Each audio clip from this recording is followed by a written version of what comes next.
Alrighty, well, good morning and welcome. I am so excited. When I kept seeing all of you keep signing up, it was warming my heart because it's nice to see the teachers still, after the year you went through, still want training. And I love that. And I am so excited to be able to offer this training today.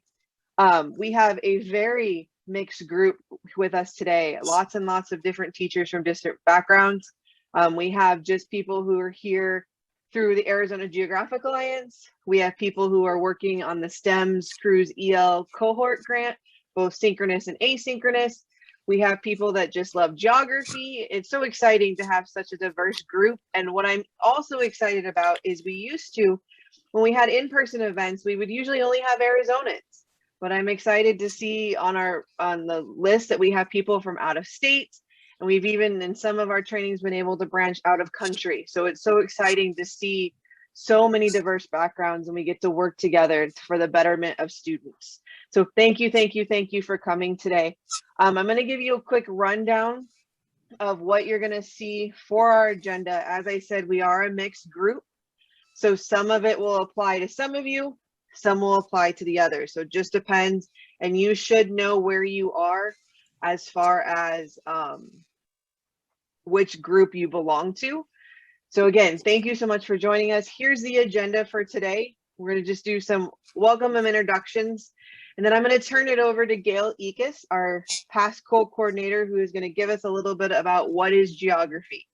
What is that great subject that we all love so much? Take a short break, and then I'm going to pass it over to the wonderful Matt Toro, who is going to help us explore GIS and story mapping. He is from the Map and Spatial Hub, and I'll do a quick introduction later on him as well. And then most of you will be leaving us, going off into the wander and taking that knowledge and doing great things with it. For the STEMS people that are going to stay the afternoon with us, we'll have a short lunch break, and then we'll be doing a bingo lesson planning. Now, I'm scared to say this because I don't want to open up a can of worms right now, but you should have received an email from me where you got this link that also had information on Grubhub. So fingers crossed that you all have received your lunch today and have been able to put in an order for your lunch. Basically, that's our, if we were in person, we would have fed you lunch, but since we can't do this in person, that is our way. If you were unable to do that, you have from 9 to 1 during this session to put in your order. If you already have a Grubhub account on the email I sent you to, so the email you used in Eventbrite, it's already on there. You just have to have it delivered during the time block. So have it delivered before, I would say, 12:45, and it will take $20 off your order. If you try to order outside that window, you will have to pay the whole price, everything. So it's blocked for a window of time. And I can help at the break, but please know there's one of me and lots of you, which is great. So excited about this. So it is with further ado and a great honor that I was able to get Gail Ekus to come and join us today. Gail Ekus is the past co-coordinator. The Arizona Geographic Alliance has been around for about, I think, 28 to 30 years now, and Gail has been the coordinator for a very long time and has done wonderful things. She's the keeper of the lessons, the keeper of the ideas, and so I'm going to pass it over to her, and we're going to learn what is geography.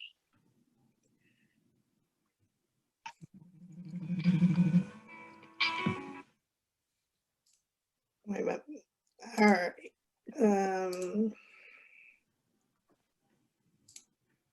Okay, are you saying something? I am seeing your whole screen.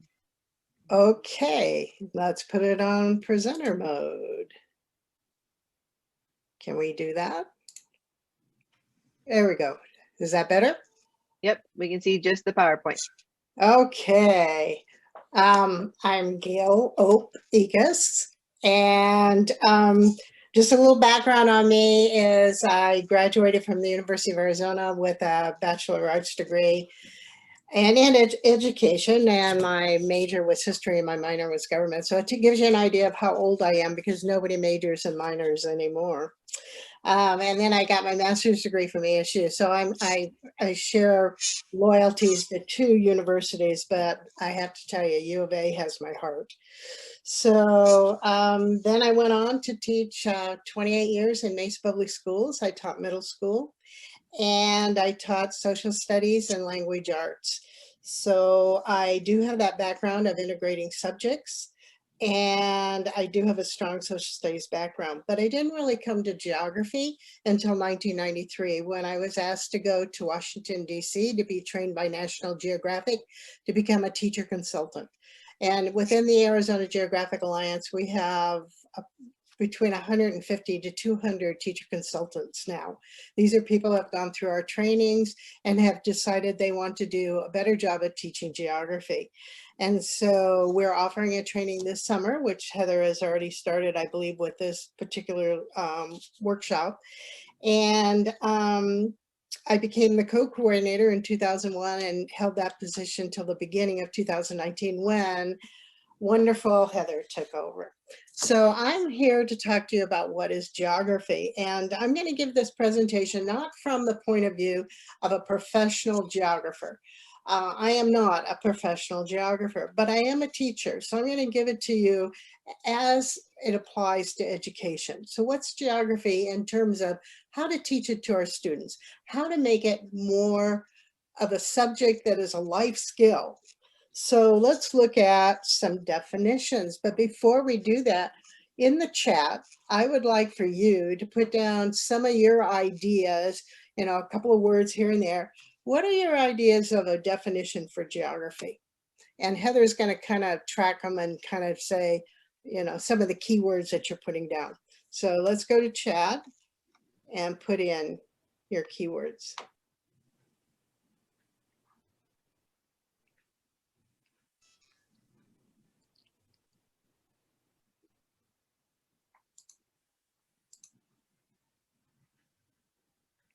Ralph gets a gold star. He said the 5 themes. Study of landforms. Study Earth's physical features. Location, place. Physical and cultural studies. 5 E's. Places and people in place. Culture. Terrain changes. Physical features, atmosphere, how humans interact with their environment, survival skills, talking to, phenomenon of the earth, where, why, there, why care. Ooh, I like that. More physical features, surface of the earth, how humans interact with place. We have some smart people, Gail. I know. I like this. Wonderful. Okay, let's look at a definition here. Let's look at a middle school dictionary definition for geography. And this dictionary says it's a study of characteristics of particular places. So some of you mentioned place on the surface of the earth. I think some of you mentioned earth as well. And all of the physical are the things that are in nature. So the rivers, the mountains, the land surface, and cultural factors, cultural being the things that people contribute. So what have we built, like dams and roads and windmills? But it also can be language and government. And actually later in the month, Heather's going to do a whole day of talking about more about geography, and culture is part of what she's going to do. So these are the terms that you were picking up on as well. You knew that it dealt with places, you knew that it dealt with the Earth's surface, you knew that there were physical features and cultural features. All right, National Geographic Society bumps it up a little bit. They say it's a science, all right, that deals with the Earth and its life, especially descriptions of land, sea, air, plants, animals, man.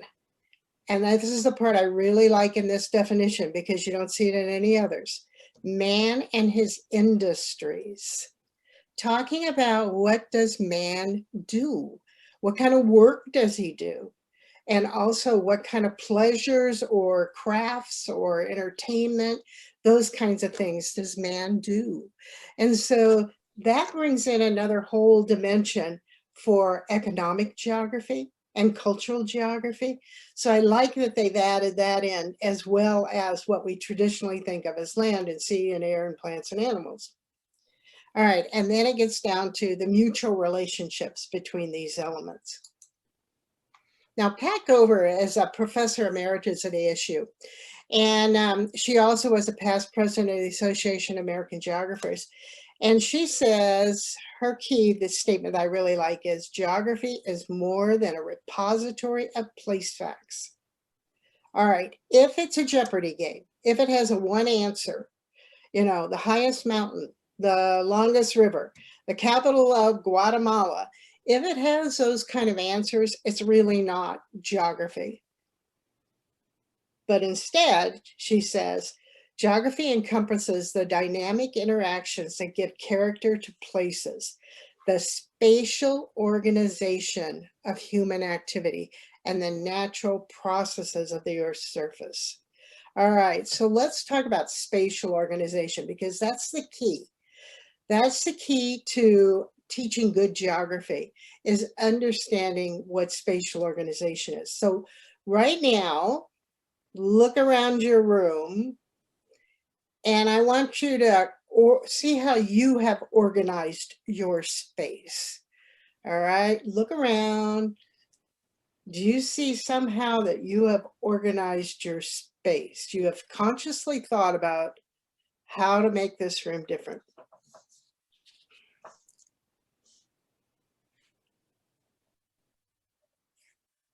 Ooh, I like the comment that somebody just made about the President Obama's quote.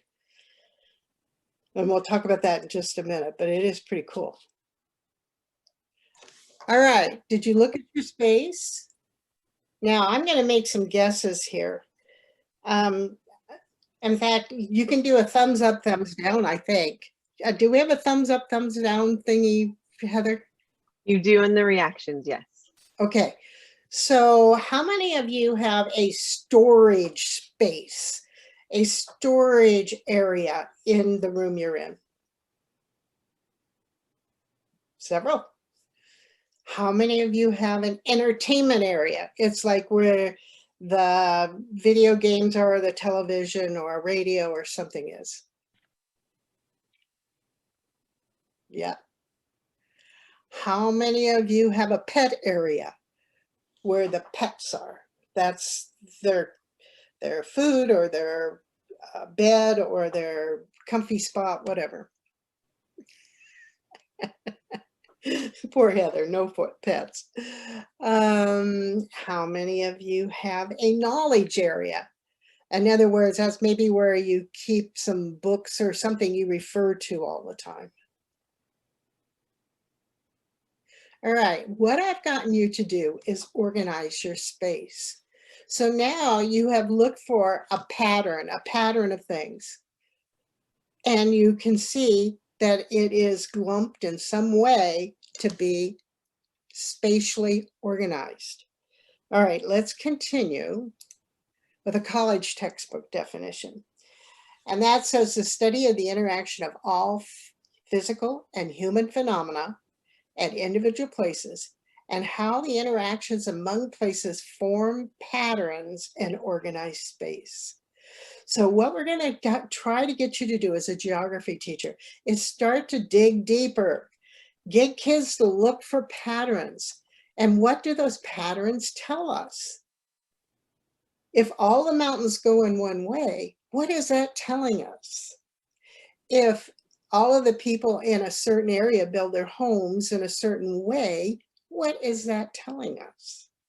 All right, let's look at President Obama's quote here. It says, the study of geography is about more than just memorizing places on a map. It's about understanding the complexity of our world, appreciating the diversity of cultures that exist across continents. And in the end, it's about using all that knowledge to help bridge divides and bring people together.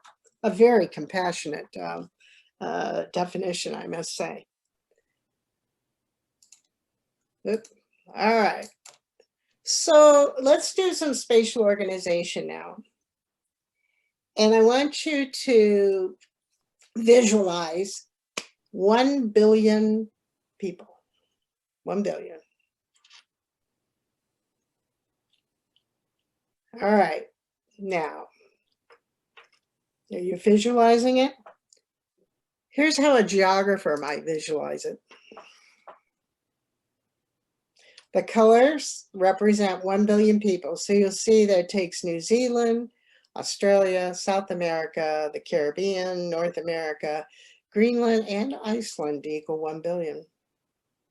However, if you go to Asia, you can see that a part of China and Korea and Japan equals 1 billion. What have they done? They have organized the world spatially by dividing it in this manner. Here's another way to look at where people reside in our world. There are more people living inside this circle than outside of it. Okay, so we see there are more people living there in that part of Southeast Asia than the whole rest of the world. But what is the implication of this? Why do we care? Well, if you're in a neighboring country, you might care because maybe they have ideas of expansion.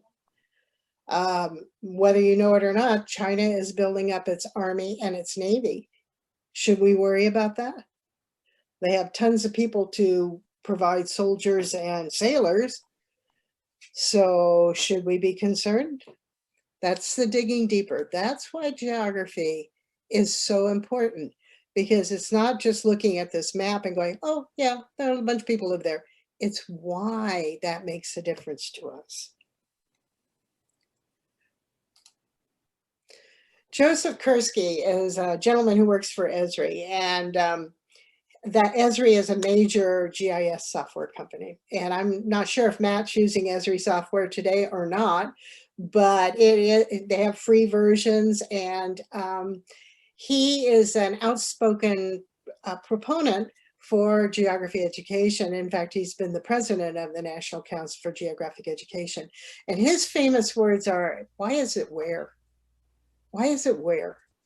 And then he actually did a TED Talk. So at some point, if you're interested in listening to his TED Talk, he does about 10 minutes on the whys of where.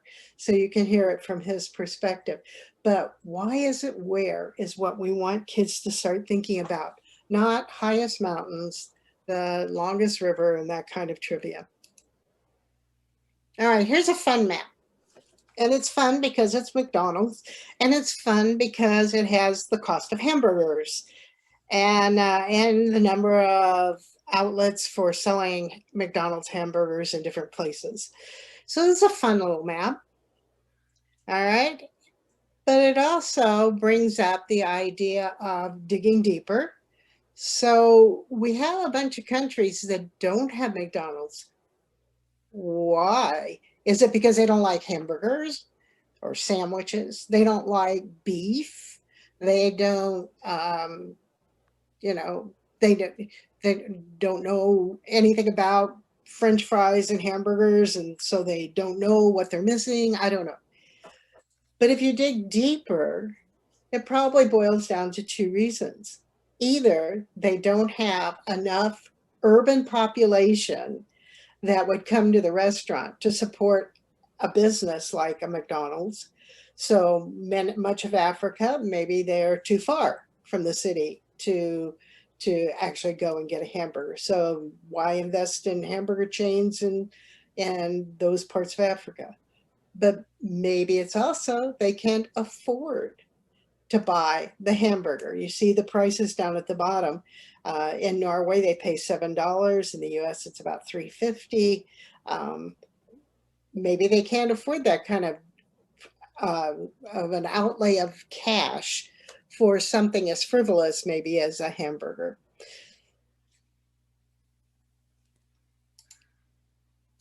All right. This map took me by surprise.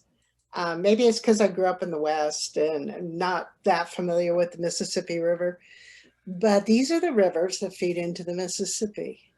And you can see all of these, the water supplies, the tributaries and the water flowing into the Mississippi. But what really surprised me was look at the mouth. That's where the river empties out into the Gulf of Mexico. It's so little.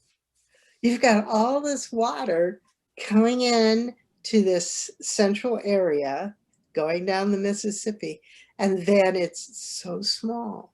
That's a good why is it where? Why is it like that? All right, we can also show spatial organization by using lines on a map. In this case, they're showing us temperature bands. So, and also we're using color. So you can see from hot to cold. You could also ask, why is it where? Why is it dipping in the western central piece there?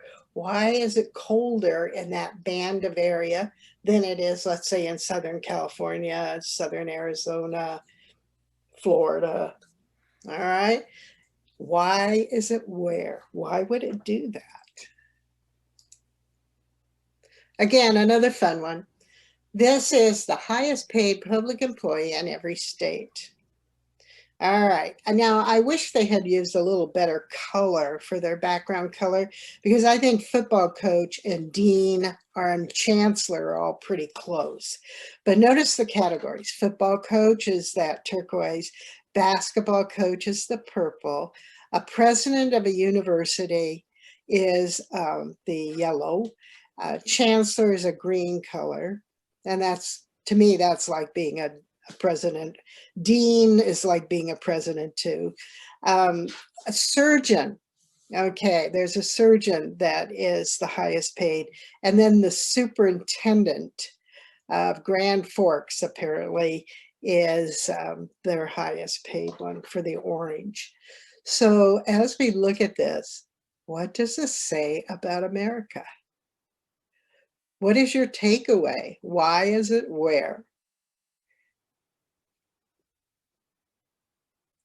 And just for your, just for trivia's sake, Herm Edwards at ASU, according to Google, makes 3.5 million in salary. 3.5 million. Woo-hoo. All right, let's get down to the grade I taught, junior high. Geography is the study of the earth and all of its variety. And that's a pretty good definition. It's the earth and everything in it. That's why geography is so fun to teach, because everything you can make geographical. They bring up a basketball, make it geographical. You just saw a map that showed where coaches are paid a lot, but also where do the materials come from to make that basketball? Where do they play basketball? What kind of conditions do they play basketball under? In the Midwest, basketball is always played in an enclosed auditorium because it's wintertime. Not so necessary here, but definitely in the Midwest, they have a very cold winter for us. Anyway, physical geography includes land, water, plants, and animals. Human geography includes where people live, how they live, how they change their influence by their environment, and how different groups compare to one another. This definition goes fairly well with the Arizona state standards. So I don't think you're going to find any discrepancy at all. Our standards do include some human geography and some physical geography. All right, if you teach the younger kids, Yi-Fu Tuan is actually a geographer. I had to look him up because I didn't know who he was.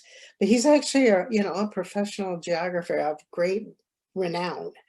And his definition is geography is the study of Earth. So that tells him it's Earth, that land we live on, and the home of people. So it gets in people and Earth. Both of those components are geography.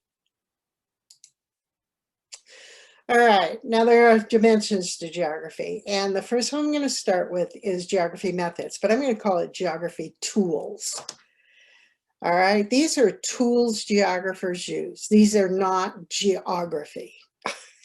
Okay, so GIS and cartography. Some of the times when I ask people what is geography, they said it's maps, it's using maps.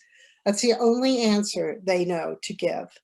Well, I have a problem with that because a map is a tool. All right, it's like a spoon or a fork. It's something you use that's helpful. Okay, and maps are incredibly helpful in the field of geography, but it's a tool. It is not geography.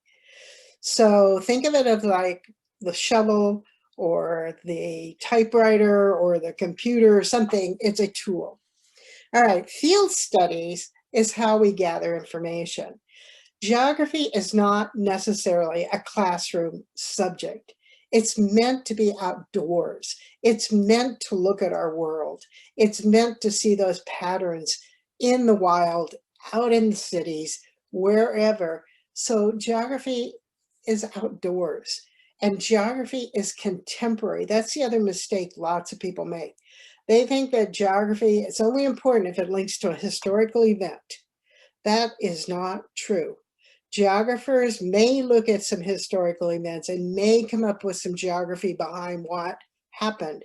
But for the most part, geographers are looking at today, and they're looking at today so that they can see those patterns and solve problems. Statistics.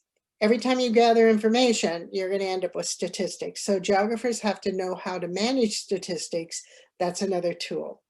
Remote sensing is where you are measuring something from far. So probably the one you're most familiar with is sonar, where they send the sound waves down into the ocean and they can sense where there's a solid object.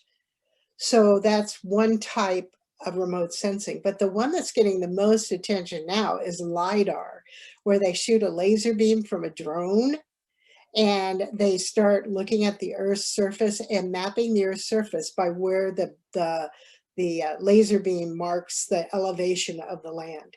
So it's quite the newest part of remote sensing, really fun. They also use thermal heat, and they measure things with using thermal heat cameras. Demographics is a term to talk about people. And in demographics, that's another tool. We can look at birth rates, we can look at death rates, we can look at the percentage of people living in poverty. So these are all things that go into studying people. Now there's two fields, and we've already talked about them, human and physical geography. When you're a professional geographer, you might be an economic geographer, a political geographer, a cultural geographer, or a historical geographer. And then you have physical geography, which is climate, and that's the biggie in Arizona, plants and animals, geology, land, and water, another biggie. The newspaper this whole week has been about what are we going to do with the drought? What do we need to think of? Is water the next oil? You know, how can we use water more wisely? How can we preserve what we have for the future? All right, another sideline about geography and teaching geography comes from a new study that came out from the Fordham Institute in 2020. And it's talking about social studies, instruction, and reading comprehension. So some of you are in there from STEMS, and the point of the STEMS grant, one of the points is to build language acquisition. Well, evidence from this longitudinal study, and it went on for a number of years, and it was a sizable group of students, is that they found that most of the time in schools was spent on teaching language arts, but it doesn't yield much in the way of reading improvement. Instead, elementary schools should consider making more room for higher quality instruction in history, civics, geography, and the other knowledge-rich and engaging subjects that comprise social studies. So this is your tool. This is your leverage with whoever you have to convince that your time spent on geography, social studies, is going to make your kids a better reader. And the focus, and the reason is, the focus is on when you focus on academic content, not just generalized reading skills, You give kids the background knowledge that they need to comprehend all sorts of texts that make them literate. So this is a really good study to present to when the school district wants to have more programs where you spend 2 hours of, uninterrupted time on reading, that maybe they should reconsider this plan and put in 1 hour of social studies to see what it does for your reading improvement. All right, now as a classroom teacher, why should you be teaching geography and why should kids study geography? Well, first of all, I know from my experience in the classroom that my best geography students were the kids that had traveled. They knew about other places, and when they knew about another place, they could make comparisons to a new place. So it was good travelers. I am a good traveler. I wanted my kids to be good travelers. And so that led right into the field of geography, asking why and where. To use the tools of geography. Matt's going to show you a tool in a little while. He's going to show you how to map using electronic tools. This is one tool that your students can learn. In the olden days, we only had paper maps. Now we rely on GPS for so many things, but there's also a problem with relying only on GPS. GPS doesn't always have the correct information.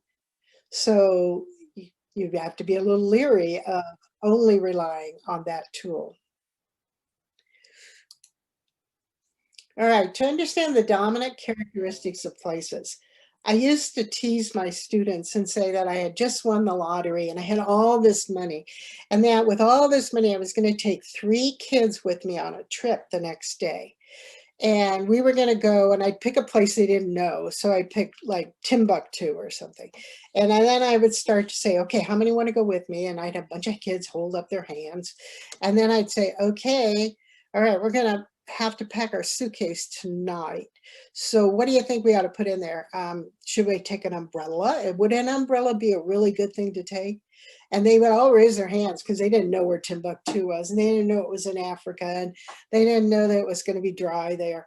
So they would all raise their hands, and I'd think, okay. And then I'd say, well, should we take a heavy winter jacket? And a bunch of them would raise their hands. And then I'd say, should we take a swimsuit? And, they were just guessing because they didn't know. So when you have an understanding of these dominant places, you can start to make more generalizations. First of all, you know where you want to travel, because if it's the middle of the jungle and you don't like humidity, that's probably not a place you are going to want to visit.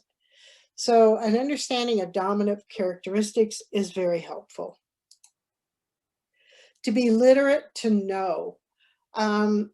There are certain things. I do believe that we need to have a bank of knowledge.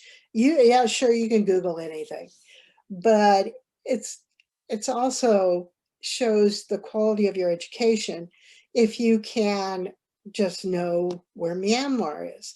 Do you know where Palestine is located? Do you know where they speak Swahili? I mean, some of these things are good to know. All right, to make sense out of current events.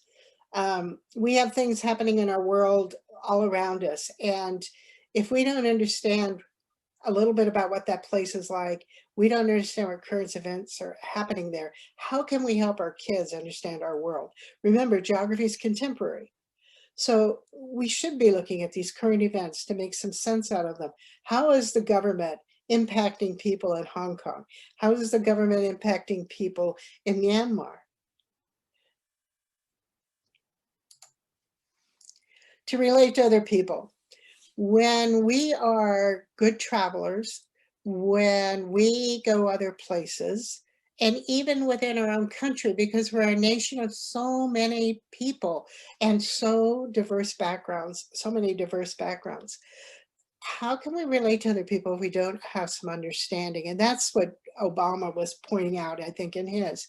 How can we relate to other people if we don't know something about them? So first job is to learn and then to make that effort to relate to others. And as a teacher, your last job is to link history, economics, civics, and geography together. I got to tell you, kids don't make connections. You can teach a history lesson all day long and you think that they got the economics out of it, they got the civics out of it, and they got the geography out of it. But unless it has been specifically stated for them, chances are they're not getting what you thought was you were making the points on. So you have to label things for kids. Okay, now we're going to look at the geography of the West to see how the Lewis and Clark expedition was such a hard journey, or why the Oregon Trail would have been such a hard journey. We need to make those connections by saying the words geography. Now we're going to look at the economics of the Oregon Trail. Why did people want to travel on this trail? Because otherwise it just becomes a lump of social studies. They don't know what they are actually learning. They just know that they spent that hour learning about the Oregon Trail. And so you need to label. And that's it. I will stop. We do have a couple of questions and comments in the chat, Gail. Okay, let me stop the share. Okay. What do we have?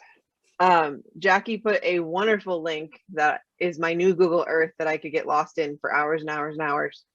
It's this awesome link, and if you have not clicked on it, please do so. And I will also save it to send in the email I send the PowerPoint, because what it is it's a little, and I'm actually going to quickly share my screen so those of you that have not clicked on it can see it. Basically, you click on this and you can put a drop of water and it will show you where that drop of water goes. And again, my new Google Earth, I will get lost for hours on this. Cool. But it's pretty awesome. So it says click a drop a raindrop. So of course I went into, Phoenix, but you can click and then it's gonna find where that water is gonna go, and we'll take you on a tour. So hopefully I'm not making anybody nauseous. Yeah. Again. So thank you, Jackie. This is amazing. I will thoroughly spend time in that. Also ask the question, have there been any developed any inquiry units on geography? All right. Well, Carol Ward and I created one that's called Hot Time in the City. And it looks at urban heat. And we talk about the urban heat effect. And the kids go out with IT thermometers and they measure the heat and different surfaces. And then they look for patterns, like where do they find the most or the highest temperatures? Where are the lowest temperatures? And so Hot Time in the City is one inquiry that's been done. This is an area that if you put into probably a search engine, inquiry units on geography, you will pull some up. I know that the Arizona Department of Education has pulled up a couple of inquiry units on I think theirs were on immigration, if I can remember right, like determining where people have come from in your community. So those, and there are bits and pieces and lots of the things that we've done, which would be an inquiry. For example, I've done a cemetery lesson where they're actually looking at tombstones, and then they have kind of a cheater sheet where they get some hints about where these kinds of names may have come from. So if they see Morales, then they can go, oh, that sounds like it's a name from Spain or a Hispanic name. Or if they see Yakimoto, they might, that leads them over to Japan. And then they can, from that spatial analysis, they can start to see who lives in their community. So there are some inquiries that are embedded in some of our lessons, but the only one that's truly an inquiry, it's done as a geo inquiry where the kids have to gather the information, they have to come up with a solution, and then they have to publish their solution, is in Hot Time in a City. And I've actually put the links to both those lessons Gail mentioned in the chat. Hot Town in the City is the first one labeled at the end hot, and the second one is her cemetery one. And again, they are built for specific grades, but please take what you need or want from those lessons to expand higher or lower. Mhm. And the cemetery one is actually a field study. So that's, and so is the other one. They have field studies. So they're outdoors gathering information, which, as I said before, I really think kids need to be outdoors to learn geography. It's not much fun in a book.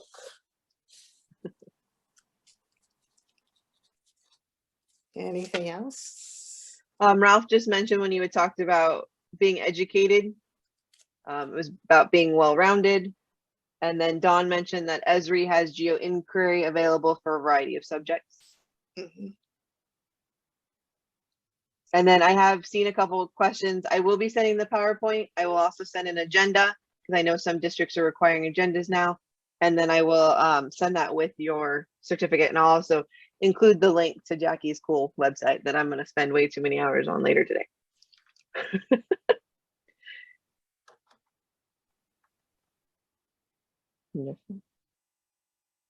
That is a great question, Gail. Yes. Are we going to do that cemetery workshop again? Well, we did it fairly recently. 4 years ago, I think. Yeah, maybe. We went to Guadalupe. We always go to the Mesa Cemetery because this is the one I'm the most familiar with. And it has a lot of interesting things that I've been into a lot of boring cemeteries. So this one has some things that really are more interesting. It doesn't have so many famous people buried there, but it has interesting symbology, and it has an old and a new part. Some of the newest cemeteries aren't very interesting. I've also done work on the Tucson Cemetery. So if you go to that cemetery lesson, you'll see a lot of information just that you could do on your own, even if you don't take kids.